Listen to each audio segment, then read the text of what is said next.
Welcome to the Introduction to Management course, Lecture 3. Today we're going to discuss Chapter 3, Organization, Culture, and Environment. In this lecture, we will understand the actions of managers according to the omnipotent and symbolic views. We will describe the constraints and challenges facing managers in today's external environment. We will discuss the characteristics and importance of organization culture, and finally, we will describe current issues in organizational culture. How much difference does a manager make in how an organization performs? The dominant view in management theory and society in general is that managers are directly responsible for an organization's success or failure. And we will call this perspective the omnipotent view of management. On the other hand, others argue that much of the organization's success or failure is due to external forces outside the manager's control. This perspective has been called the symbolic view of management.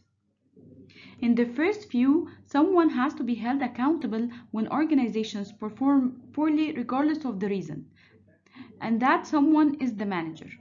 Of course, when things go well, managers also get the credit even if they had little to do with achieving the positive outcomes. The symbolic view, on the other hand, says that managers' ability to affect outcome is influenced and constrained by external factors. According to this view, it is unreasonable to expect managers to significantly affect organization performance. Instead, performance is influenced by factors managers do not control, such as the economy, the customers, the government policies, maybe the competitors' actions, or the industry conditions, and much more.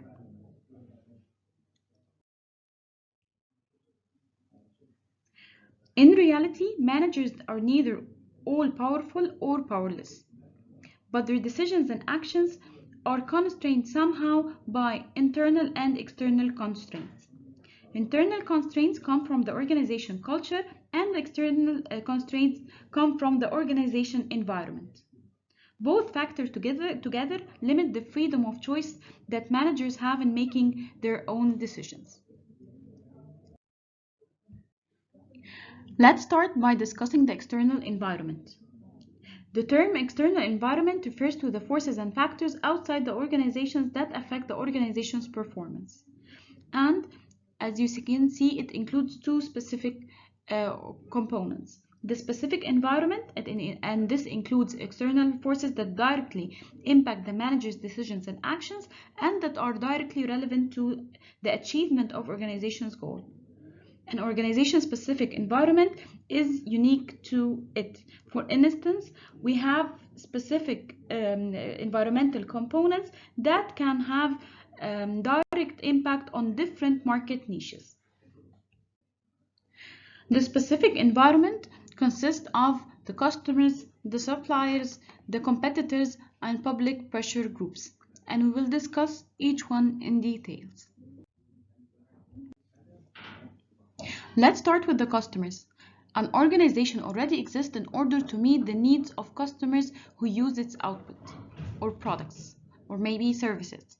Customers represent potential uncertainty to an organization because their taste can change or they can become dissatisfied with the organization's product or service, and thus they might discontinue to use the product. Let's start with the customers. If you think for a while, you will discover that organizations exist in order to satisfy customers' needs and wants. An organization exists to meet the needs of the customers who use its output, and this output can be a service or a good. Customers represent potential uncertainty to organizations because their taste can change due to globalization, due to change in preferences, or they can actually become dissatisfied with the organization product or service, and they might actually decide to stop using these products or services. Another very important component of the specific environment are the suppliers. Suppliers are very important to the organization and directly influence the manager's decisions. They ensure a very steady flow of the input that is used in the production or offering the service by the company. Limited or delayed in delivery can constrain managers' decisions and actions and actually can have tremendous impact on how to satisfy our consumers. Suppliers also provide financial and labor inputs that are very important in many organizational decisions. Competitors. Organizations of all kinds have competitors, whether they are for-profit or not-for-profit organizations. Managers cannot afford to ignore the competition because it can have direct influence on the strategic decisions they take. We also have the public pressure groups, which is considered a very important component of a company's specific environment. Managers must recognize special interest groups that attempt to influence the actions of organizations. Pressure groups can be policymakers or important labor unions. Let's now move to the general environment. The general environment includes the broad economic, political, legal, socio-cultural, demographic, technological, and global conditions that affect an organization. Although these external factors do not the organization to the extent that changes in their specific environments do, managers must still consider them as they plan, as they organize, as they lead, and as they control. Let's go through these factors quickly before we explain each one in details. The economic factors or the economic environment, it includes things such as the interest rates, the inflation, the changes in disposable income, the stock market fluctuation, and the business cycle stages. Demographic information includes the age, the race, the gender, the education, and the geographic location and family composition of the market I'm in or the country I'm in. The political or legal environment, it includes things such as the local laws as well as the global laws and the laws of other countries I'm operating in, and also includes a country's political condition and stability. Socio-cultural environment includes factors such as the values, the attitudes, the trends, traditions, lifestyles, beliefs, tastes, and patterns of behavior, whereas the technological environment, it includes the scientific or the industrial innovations. Finally, the global environment is concerned with issues associated with globalization and the world economy.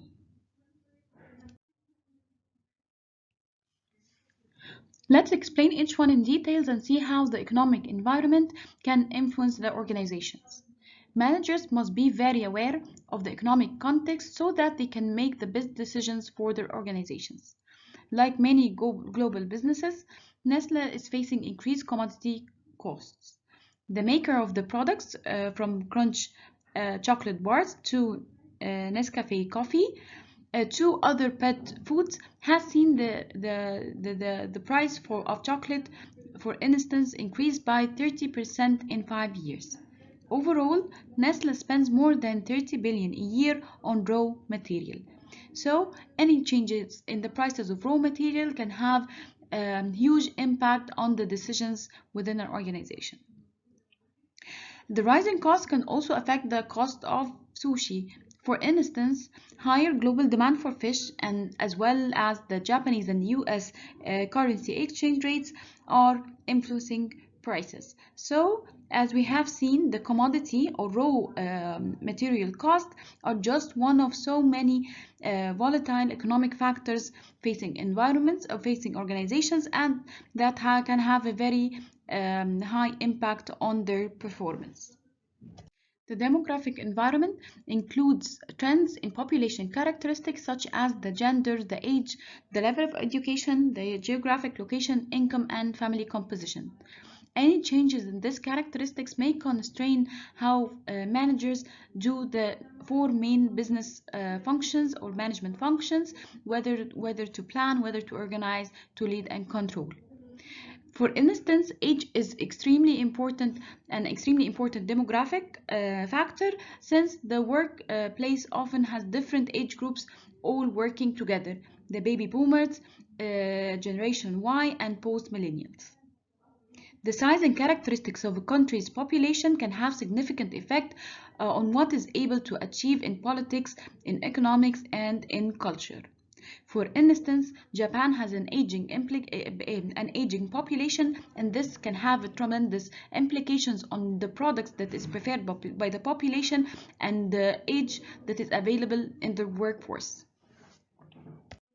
Let's take an example from Facebook company. Generation Y is considered an important demographic at the company, where most employees are aged under 40. The company values the passion and pioneering spirit of its young employees who embrace the challenges of building groundbreaking technology and of working in a fast-paced environment with considerable change and ambiguity.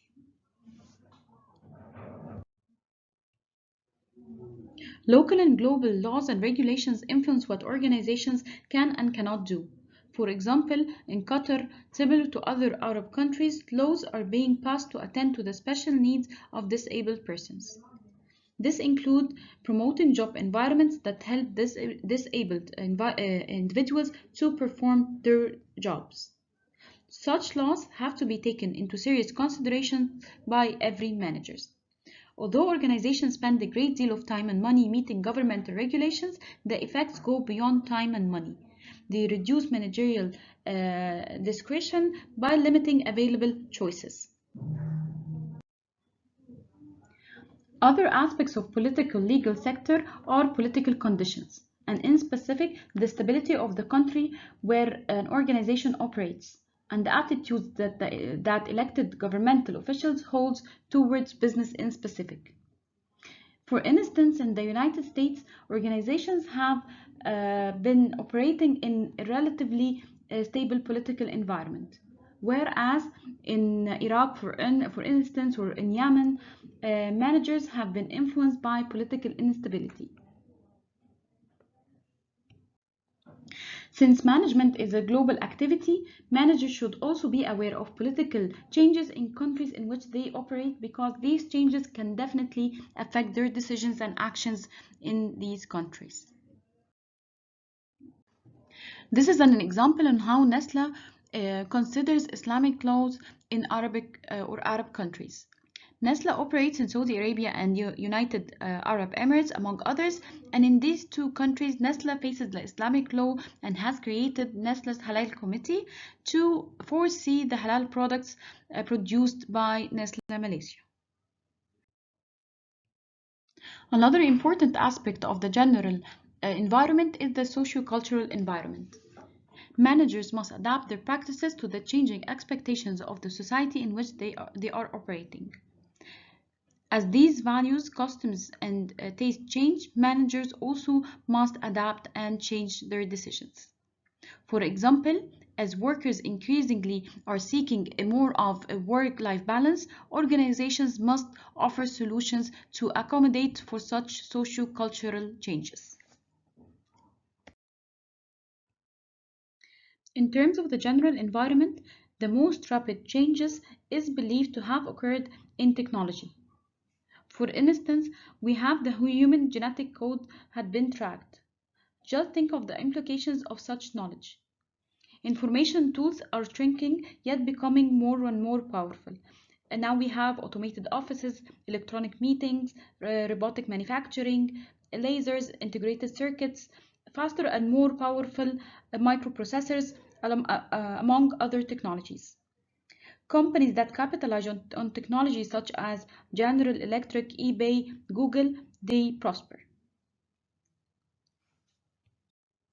What we have to understand is that technology has changed the fundamental ways that organizations are structured and the ways that managers manage their organizations. Nestle provides a very good example on how to respond to the technological environment. From packaging and equipment to food processing technologies and manufacturing new beverages systems such as Nespresso and others, they have also developed a large number of different technologies. For example, healthier fats, foam booster technologies, and portion dispensing systems. The last component of the general environment is the global environment. The global environment is particularly important for multinational corporations which operates in more than one country or in companies that are keen to internationalize in the near future. Globalization is one of the major factors affecting managers and organizations, and managers are challenged by the increasing number of global competitors. Knowing what are the various components of the environment is very important to managers. However, understanding how the environment affects managers is equally important. In the coming slides, we will focus more on how the environment affects managers' decisions. Let's take this example. Let's see how jobs and employment can be influenced by the external environment. The impact of external factors on job and employment is one of the most powerful constraints managers face both in poor conditions and in good economic conditions. The power of this constraint was painfully obvious during the last global recession as millions of jobs were eliminated and employment rates rose to levels not seen in many years. Businesses have been slow to redesign jobs, creating continued hardships for those individuals looking for work. Not only do changes in external conditions affect the types of jobs that are available, they also affect how these jobs are created and managed. For instance, work tasks may be done by freelancers hired to work as needed or on a daily basis, or by temporary workers who work full-time but not permanent employees, or even by individuals who share jobs.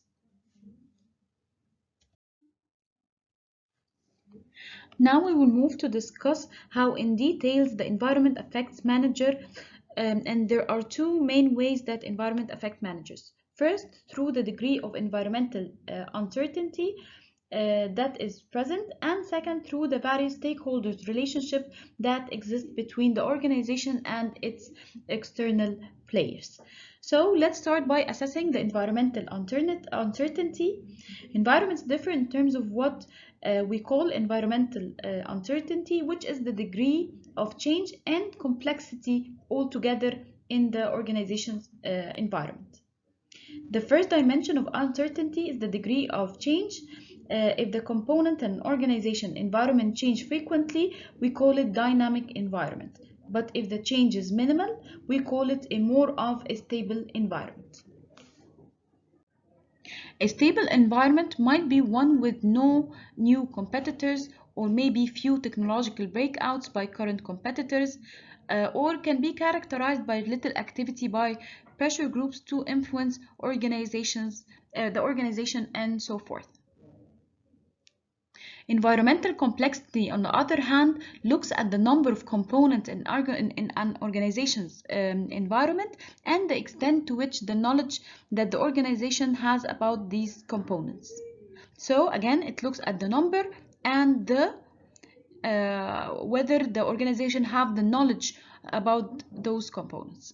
And organizations with few competitors, with few customers, with few suppliers, government agencies, and so forth, face a less complex and uncertain environment. Complexity is also measured in terms of the knowledge an organization needs about its environment. In these following examples, we will be explaining the degree of change. Here, for every example, you have to decide whether they have a more of a stable environment or a dynamic one. For the first example, we have Abu Dhabi Aviation, which is the largest commercial helicopter operator in the Middle East, operating 59 helicopters and employing over than 748 personnel. So what do you think? Is it more of a stable? Does it have a stable environment or a dynamic environment? In the second example, we have Macy's. Departmental stores make one around 1/3 of their sales just before the holiday seasons. The drop-off after the holiday season is significant. So again, you have to decide whether you believe they have a stable environment or a dynamic environment. In the last example, in the recorded music industry, digital formats and music download sites have turned the industry upside down. So here they have a stable environment or they have a dynamic environment. I will leave you for a couple of seconds to think about it, and then we will see the answers.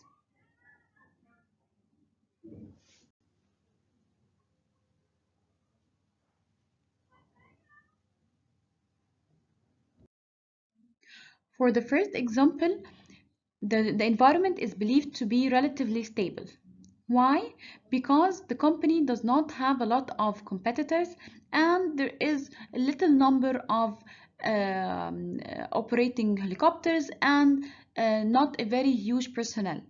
So it's mainly because the competitor or the competition environment is relatively stable, and therefore the environment is considered to be relatively stable. The departmental store example can be very confusing, because you might think because the sales go up and down before the holiday seasons or after the holiday seasons, then it has a more of a dynamic environment. However, this is not true, because here you can anticipate or forecast when exactly the sales would go up or when exactly the sales will go down. So again, the environment is considered relatively stable. Whereas in the last example, for the music industry, because it's highly influenced by the technology, then it is considered a very dynamic environment. Let's take an example on how companies can reduce the complexity of the environment. Here we have Hasbro Toy Company. The company is one of the largest toy manufacturers in the world, and it simplified its environment by acquiring many of its competitors. When the company have few competitors, it can better control the market, and therefore you can expect less complexity and uncertainty in terms of environmental change. This matrix explains how environmental uncertainty change in terms of the degree of change and the degree of complexity. For instance, in cell 1 we have a complex, a more of a less complex environment, a simple environment in other words, and the degree of change is relatively stable. So here we have a stable and predictable environment. We are expecting few components in the environment, and the components are somewhat similar and remain basically the same over time. So there is a minimal change or minimal need for sophisticated knowledge of components. In cell 2, the complexity or the environment is still relatively simple, but the degree of change is dynamic. So here we are expecting that the environment is unpredictable. Still, there are few components in the environment because it is a simple environment. Components are somewhat similar, but are continually changing. And this is what is different from cell 1 and 2. Again, there is a minimal change for sophisticated knowledge of components. Okay, let's see what will happen when the complexity of the environment increases, and here the environment is seen as more complex. The environment itself is complex, however, the degree of change is stable. So we have cell 3, stable and predictable environment. However, there are many components in the environment, and the components are not similar to one another. However, they remain the same over time. So here what we need there is a high need for sophisticated knowledge of components. The last cell is the most challenging one. You have a very dynamic environment and a very complex one. So it is dynamic, it changes a lot, and it is unpredictable. there is many components in the environment, and the components are not similar to one another. They are continually changing, and there is a very high need for sophisticated knowledge of components.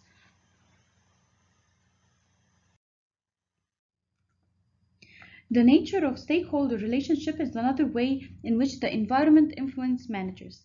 The more obvious and secure these relationships, the more influence managers will have over the organizational outcome. So what do we mean by stakeholders? Stakeholders are any parties in an organizational environment that are affected by the organization's decisions and actions. These groups have a stake or are significant to the organization. Management researchers who have looked at these issues are finding that managers of high-performing companies tend to consider the interest of all major stakeholder groups as they make decisions. So let's see who are exactly the stakeholder groups. So again, stakeholders are any group of people who are interested and affected by the organization's goals and decisions. And here, this figure summarizes all the stakeholder groups. We have the customers, we have social and political action groups, we have the competitors, we have also the trade and industry associations, definitely we have the governments, the media, we also have the suppliers, the communities, the shareholders, unions, and finally employees. So why it's important to have a good stakeholders relationships?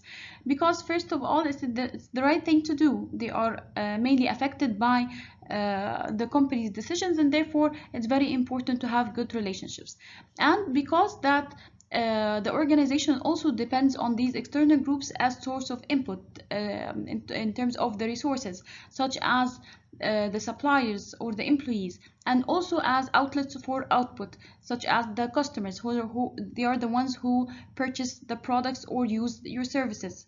Managers need to consider their interest as they make decisions. Why? Again, because a good stakeholder relationship can lead to improved predictability of environmental changes. If you understand the actions of different stakeholder groups, such as customers, for instance, then you will be able to predict what will happen next. There is also better chances for increased successful innovations, increased trust among stakeholders, and also greater organizational flexibility to reduce the impact of change. So these are all the benefits of having a good stakeholder relationships. So now we will move to the second part of the chapter, and we will be talking about the organizational culture. Just as individuals have a unique personality trait and characteristics, and this personality traits influence the way we act and interact with others, also organizations have the same thing. They have a personality which is referred to as organizational culture. So what is meant by organizational culture and how it is defined? It is defined as the shared values, principles, traditions, and ways of doing things that influence the way organizational members act and that distinguish the organization from other organizations. So why organizations culture is very important? It is important because it can make the employees feel very included, very empowered and supported, or it can make them feel the opposite and lead to negative performance outcomes. So because because culture can be a very powerful agent or organization, it is very important for managers to pay attention to this term.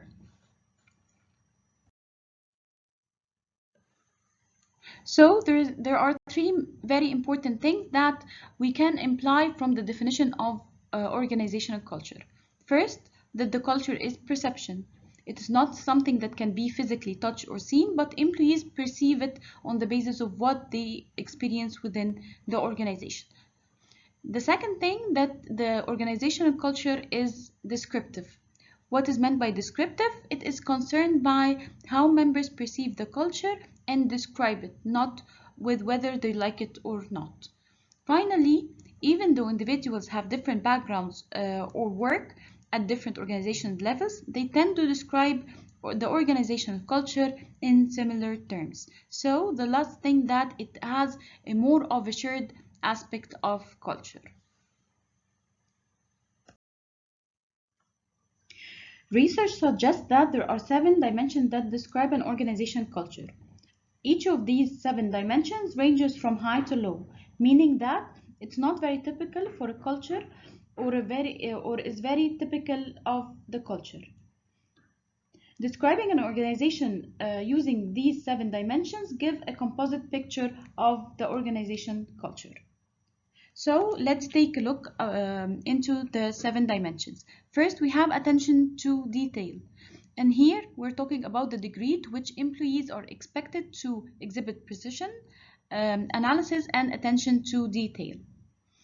The second dimension is the outcome orientation. Here it refers to the degree to which managers focus on results or outcomes rather than how these outcomes are achieved. We have another very important dimension which is called the people orientation. Here we're talking about the degree to which management decisions take into account the effects on people in organization. Also, another very important dimension is the team orientation. And here we're talking about the degree to which work is organized around teams rather than individuals. The next dimension is called aggressiveness, and here we're talking about the degree to which employees are aggressive and competitive rather than cooperative. And we also have stability, and here it refers to the degree to which organizational decisions and actions emphasizes maintaining the status quo. Finally, we have innovation and risk-taking, and here it implies the degree to which employees are encouraged to be innovative and take risks. In many organizations, one cultural dimension often is emphasized more than the others and essentially shapes the organization personality and the way the organizational members work. Let's take an example. For instance, in the Four Seasons Hotel, it is considered more of a people-oriented organization that asserts that it renders its service better than other competitors, since its people are regarded as its greatest value adding asset. Take a moment to think about some of the multinational corporations with best corporate cultures.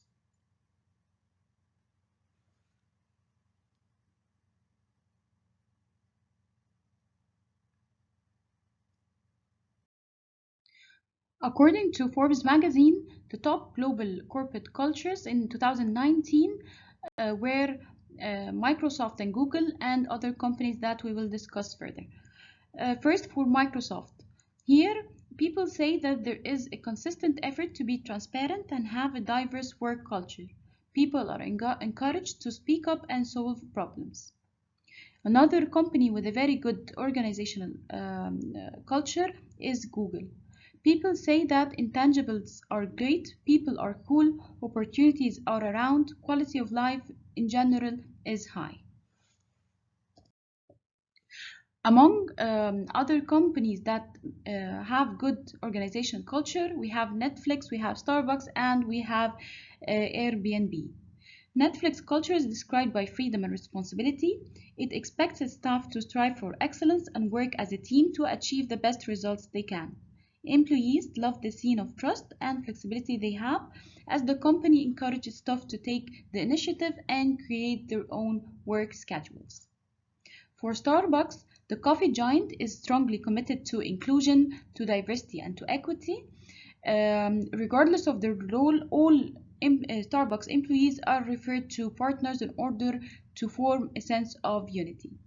Beyond in-store discounts and free coffee and tea, Starbucks partners have their pick on stock options, tuition support, health insurance, and even a crisis fund. Lastly, we have Airbnb, and their motto is belong anywhere, and it isn't limited to its customer base. Indeed, the online marketplace strives to create an environment where all its employees can find their place. Its staff get the complete Airbnb experience too, as the company offers travel coupons and allows its employees to come in direct contact with their work. In your opinion, which companies are known for a good corporate culture in Egypt? I will leave you for a few seconds to think about it and then we will continue.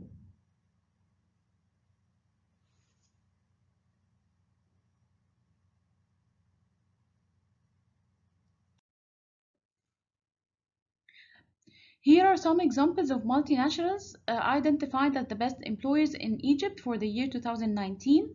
According to the Top Employer Institute, the following companies have been identified for the best employers in Egypt, believing in the importance of good corporate culture through valuing and empowering their employees. We have Orange, we have Etisalat, we have also Vodafone, and we have DHL. So let's think about the possible impacts or influence of toxic corporate cultures on workers and on the company itself. What will happen if there is a toxic culture within an organization?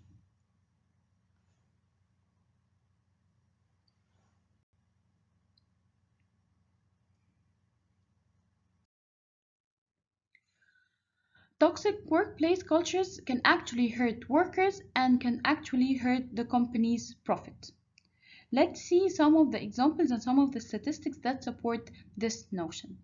The cost of turnover due to workplace culture exceeds 223 billion over the past 5 years, which is a very huge loss. Nearly 1 over 5 have left their jobs in the last 5 years, and culture is the reason why. 1 in 3 say their managers doesn't know how to lead them, and 3 in 10 say that their managers does not encourage a culture of open and transparent communication. And finally, nearly 1 over 4 they dread doing into work. They don't feel safe voicing their opinions about work-related issues, and they do not feel respected and valued at work. So this is a very simple example of how very toxic cultures can hurt the workers and can hurt the company's profit. It's very important for managers to understand that toxic cultures do not only influence the workers and the company's profit, but also they have drastic implications on the welfare of the society. And this is what is known as the spillover effect. The consequences of workplace culture will eventually impact the relationship outside the workplace and society at large. How? We have 3 out of 10 employees say that the workplace make them very irritable at home. So it's affecting the subjective well-being of people at home as well.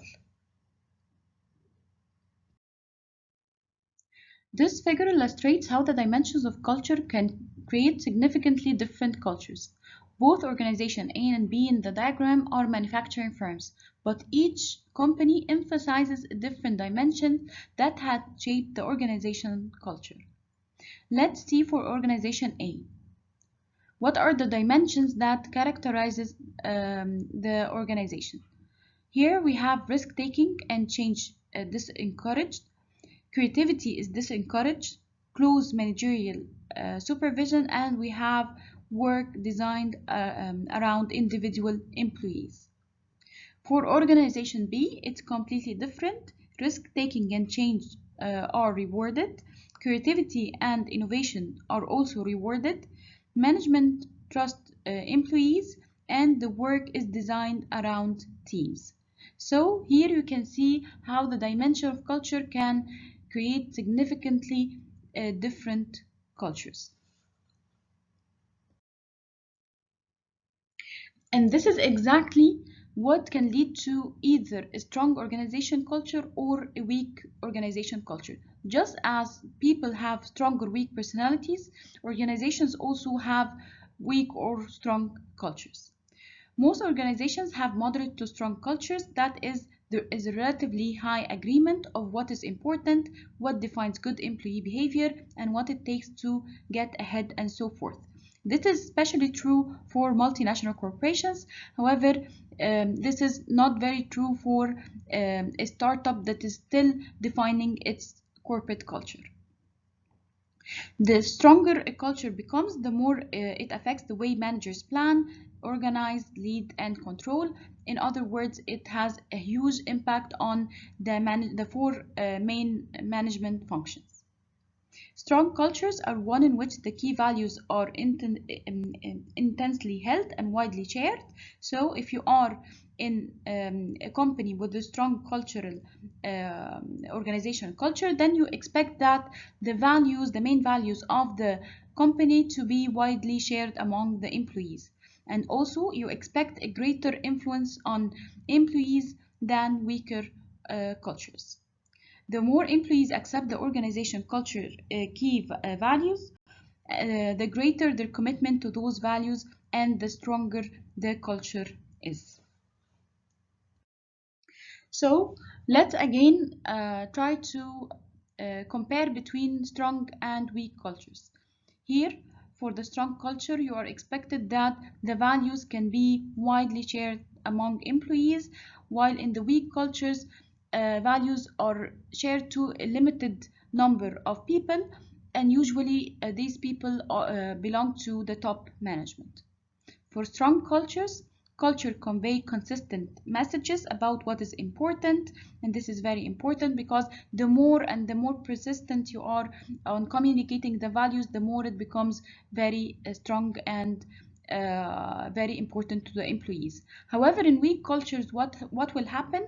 What will happen is that managers, and especially top managers, will send contradictory messages about what is important, and therefore it result in a very weak organizational culture. For the strong cultures, a very important characteristic is that most employees can tell stories about the company's histories or years, and we'll talk about this point in specific in the coming slides. However, for weak cultures, employees have little knowledge of the company history or heroes. Another very important aspect of strong cultures is that employees strongly identify with the culture. However, in the weak culture, there is no or little identification with the culture. And finally, for strong cultures, there is a strong connections between shared values and behaviors, which means that the values are interpreted into behaviors. However, in weak cultures, there is no connections between the shared values and the behaviors of employees. So now we'll move to a very important point, which is where organization cultures come from and how it continues. Which means that we want to discuss, how do you think organization cultures are formed? What is the starting point? I will leave you for a few seconds to think about it, and then we will continue.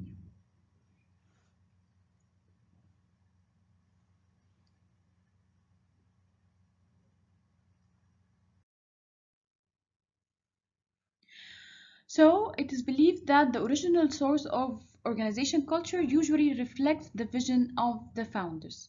And the founders are not constrained by previous customs or approaches, and can establish the early culture by articulating a vision of what they want the organization to be. So if you think about it, it is mainly the founder who entrusts or who develops the organization culture at the beginning. Also, the small size of most new organizations make it easier to instill that vision with all organization members. Because of the size is very small, so it's easier to disseminate and easier to make or communicate the most important values to the organization members. Once the culture is in place, certain organization practices help maintain it, and these practices are role modeled by the top management. For instance, during the employee selection process, managers typically judge job candidates not only on the job requirements or the technical expertise, but also a very important thing that they want to make sure is to make sure that they fit the organization culture. At the same time, job candidates find out information about the organization and determine whether they are comfortable with what they see or not. As we have just mentioned, role modeling is very important, and therefore managers have a huge impact on the organization culture, because what they say and how they behave have a very important role in establishing the norm that filters down through the organization and can have a very positive impact on the employees' behavior. For instance, we have the CEO for Gravity. He raised the minimum wage at his firm to 70,000 annual, 70,000 USDs annually, and has to cut his $1 million salary to fund those pay increase. Since making this decision, the financial performance of the company has improved. However, we can see that there is a number of corporate ethics scandals that have the actions of the top managers can lead to undesirable outcomes. So again, here, the point we want to know is that role modeling or the actions of the top managers or the CEOs are very critical to establishing a very strong and good organization culture. This figure more or less summarized what we have explained. It tries to tell us how to establish and how to maintain organization culture. As we have mentioned, first we have the philosophy or the vision of the founder of the organization or the founders, and then they put the selection criteria. They select people who fit their organization culture and the ones who are capable of instilling the values that are important to them. And then they, through the top management, they socialize with the other organization members, and this socialization leads to the organization's culture. Another very important question that managers should ask themselves is how employees learn culture. Why? Because again, it will help them to establish a good corporate culture if they know how their employees learn about corporate culture in general. So again, I will leave you for a few seconds to think about it, and then we will continue.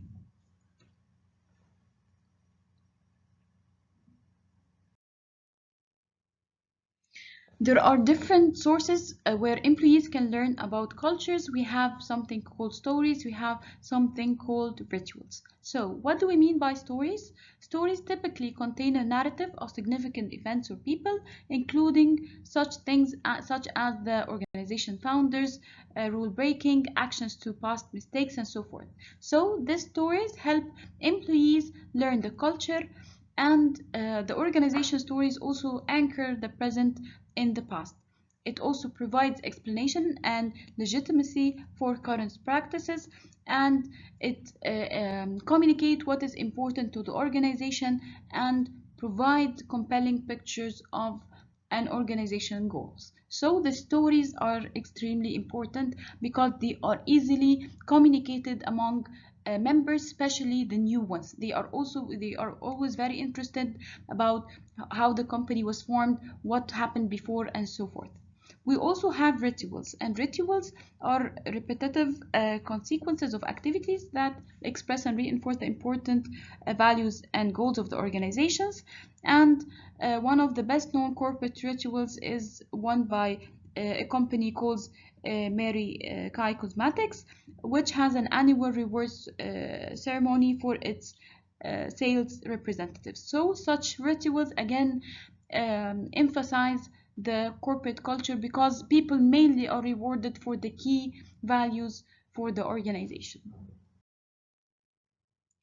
Other important sources for learning about corporate cultures, we also have material, artifacts, and symbols. And here they consist of the layout of the organization's facilities, how employees dress, the types of cars provided to top executives, and the availability of corporate artifacts are examples of material symbols. Other things include the size of offices, the elegance of the furnishing, executive perks, extra benefits provided to managers such as health club membership, the use of company-owned facilities, and so forth. So also other facilities that provide symbols about the company include the employee fitness centers or inside dining facilities, or reserve parking spaces for certain employees. All these provide important messages to employees, and therefore they use it to learn or to know more about the corporate culture. Language is very important aspect, and it's very important for learning about the corporate culture. And here many organizations and units within organization use language as a way to identify and unite members of a culture. Over time, organizations often develop unique terms to describe equipment, key personnel, suppliers, customers, processes, or products related to the business. And new employees are frequently overwhelmed with the terms they do not know about, but after a short period of time they become a natural part of their language, and they use it a lot. Once learned, this language acts as a common denominator that bonds members. So language is very important to learn and to bond with other employees. Now we'll move to how cultures affect managers. Because an organization culture constrains what they can and cannot do and how they manage, it is particularly relevant to managers. It's very important to understand the organization culture in order to know what will happen in the future and how they will respond. And such constraints are rarely explicit. They are not written down, it's unlikely they are even spoken, but they are there, and managers, they have to learn about it and know what to do or not to do in their organization. Let's take an example of the link between values and managerial behavior, because it is fairly straightforward and has a direct impact on their actions. Take, for example, something called the Ready Aim Re culture. In such organizations, managers will study and analyze proposed projects first before committing to them. However, in Ready Re-Aim cultures, managers will do the other way around. They will take actions and then analyze what they have done. This is how exactly organization culture can affect the four main management functions. The planning, the culture can impact the degree of risk that plans should contain, to what extent I'm willing to be risky, whether plans should be developed by individuals or by teams, and the degree of environmental scanning in which management will engage. Again, as we have said previously, whether I will take actions and then analyze my behavior, or I will analyze the environment very well and accordingly take actions. So first, in planning, the culture has a very huge impact on this process. So in organizing, it is the same. Organization culture can have an impact on how much autonomy should be designed into employees' job. And by autonomy, we mean control. Whether tasks should be done by individuals or by teams, and whether the degree to which department managers interact with each other. So in terms of organization and in terms of communication. It also has an impact on the leading function. Culture can affect the degree to which managers are concerned with increasing employees' job satisfaction, and culture can have a very important impact on the leadership style that is seen appropriate in the organization, and whether all disagreements can be constructive or destructive, and how they are resolved. We also have controlling. Culture can influence, for instance, whether to impose internal or external control, or whether to allow employees to control their actions, and what criteria should be emphasized in employee performance evaluation. So, as you can see, organization culture is extremely important in managing an organization. Let's take a quick look into 5 important cultural issues in today's environment, which are creating a sustainability culture, creating an innovative culture, creating a customer responsive culture, creating a culture that supports diversity, and spirituality and organization culture. Let's see how these cultural issues look like. For creating sustainability culture, and we have a very important Example here, which is Body Shop. For many companies, sustainability is developed into the organization's overall culture. Companies can create rituals to create and maintain sustainability cultures. And some practices could involve having, for instance, a social responsibility day, which is a very important aspect in today's environment. For instance, to try to integrate recycling within its value chain, or the activities of the value chain, or managers can use rewards in order to foster sustainability, such as the use of employees' bonus that are tied to meeting sustainability goals. So here, these are some of the practices that could be done to create such a culture. One of the current pressing issues related to organization culture nowadays is creating an innovative culture. And here in a survey of senior executive, they found that over half said that the most important driver for innovation for companies was a supportive corporate culture. And this is how important it is. However, you can expect that not all companies have established an adequate culture to foster innovation. In a survey of employees, about half expressed that the culture of management support is very important in the generation of innovative ideas, but only 20% believe that management actually provides such support. Yes, it is such a limitation. However, there is an 80% chance of improvement, which is again a very pressing and important issue when it comes to innovative cultures and creating good corporate cultures. So let's understand what are the innovative cultures, how they are characterized, and what characterizes a good innovative culture. First of all is change and involvement. You have to ask yourself, if you want to have an innovative culture, you have to ask yourself, are employees involved in, motivated by, and committed to the long-term goals? The freedom is extremely important when it comes to innovation. There is, again, as we have mentioned in lecture 1, there is a negative relationship between autonomy and creativity, and therefore we expect that freedom creates more room for innovation. And here managers should ask themselves, can employees independently define their work and take initiative in their day-to-day activities? Trust and openness, it's very important. Characteristic of an innovative culture. Are employees supportive and respectful to each other? Can they trust each other? Can they communicate openly about new ideas? Idea time. Do employees have the time to elaborate on new ideas before taking decisions, or it's always taking quick decisions and responding to the environment and that's it? Playfulness and humor. Yes, there is a direct relationship between humor and being innovative, because again, you have time to be creative, you have time to think, and the environment is light. So I have to ask myself, is the workplace spontaneous and fun or not? Conflict resolution. This is very important. Do individuals make decisions based on the good of the organizations versus their personal interests? Debates.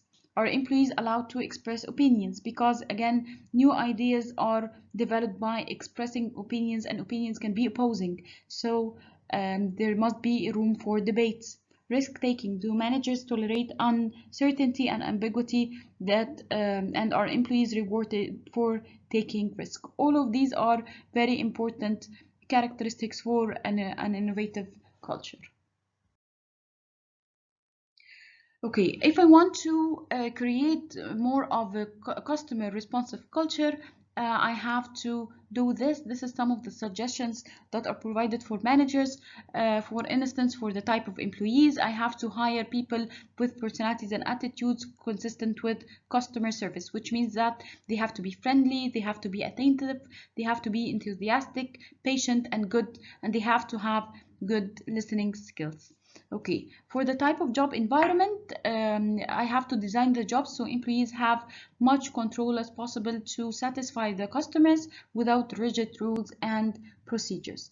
I have also to have empowerment in terms of give service contact employees the discretion to make day-to-day decisions on job-related activities, and I have to have a very clear role definement in terms of reduce uncertainty about what a service contact employee can and cannot do by continual training on product knowledge, listening, and other behavioral skills. And finally, consistent desire to satisfy and delight the customers. I have to have this in order to be very called a customer responsive culture. I have to clarify organizational commitment to do whatever it takes, even if it's outside an employee's normal job requirement. Finally, spirituality and organizational culture. And here, let's see first what is meant by workplace spirituality. Workplace spirituality is the recognition that people have an inner life that nurtures and is nurtured by meaningful work that takes place in the context of community. So let's see what are the characteristics first of the spiritual organization, and then we'll go to the benefits. The characteristics of a spiritual organization that they have a strong sense of purpose. Also, they focus on individual development. There is trust and openness. There is employee empowerment, and there is toleration to employees' expression. But the main characteristic of a spiritual organization is to have a strong sense of purpose. This is what is meant by spiritual organization. What are the benefits? We have improved employee productivity, reduction of employee turnover, stronger organization performance, increased creativity and customer satisfaction, and therefore increased team performance. Thank you.